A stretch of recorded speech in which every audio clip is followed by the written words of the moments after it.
Vesu police station વિસ્તારમાં public address system દ્વારા લોકોને ઘાતક હથિયારો સ્વૈચ્છિક રીતે જમા કરવાની અપીલને આધારે હથિયારો જમા કરવાની કાર્યવાહી કરતી વેસુ પોલીસ, સુરત શહેર પોલીસ કમિશનર અનુપમસિંહ ગેહલોત, અધિક police commissioner N Damor, sector 2, નાયબ police commissioner Vijaysinh Gurjar, zone 4, મદદનીશ police commissioner VR Malhotra, G division નાઓએ શરીર સંબંધી ગુનાઓ બનતા અટકાવવા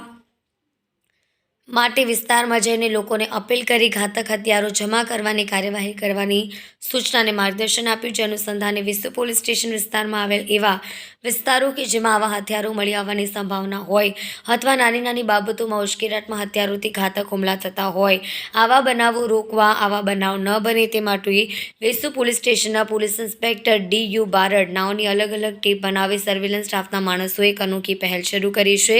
વેસુ પોલીસ સ્ટેશન વિસ્તારમાં આવેલ પાણીની ટાંકીવાળા આવાસ તથા એસએનસી તળાવવાળા સુડા આવાસ વિસ્તારમાં અલગ અલગ ભાષાઓમાં ગુજરાતી, હિન્દી, મરાઠી ભાષામાં પબ્લિક એડ્રેસ સિસ્ટમ દ્વારા લોકોને પોતાની પાસે ઘાતક હથિયારો જેવા કે તલવાર, ધારિયા, ચપ્પુ, રેમ્બો, ચરા, કોયતા,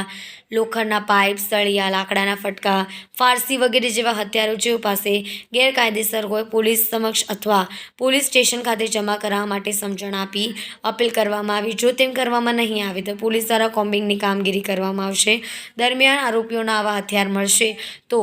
તેમના વિરુદ્ધ કાયદેસરની કાર્યવાહી કરી ગુનો રજીસ્ટર કરવામાં આવશે. સ્વૈચ્છિક રીતે પોતાની પાસેના હથિયાર જમા કરવામાં આવશે તો આવા હથિયાર સ્વૈચ્છિક રીતે જમા કરાવનારા ઇસમો ઉપર કોઈ કાર્યવાહી કરવામાં આવશે નહીં તેવી ખાતરી આપવામાં આવી. હથિયારો જમા કરવા માટે અપીલ કરવામાં આવતા અપીલને આધારે ઉપરોક્ત વિસ્તારના લોકોએ પોલીસ પર ભરોસો વિશ્વાસ આવતા પોતાની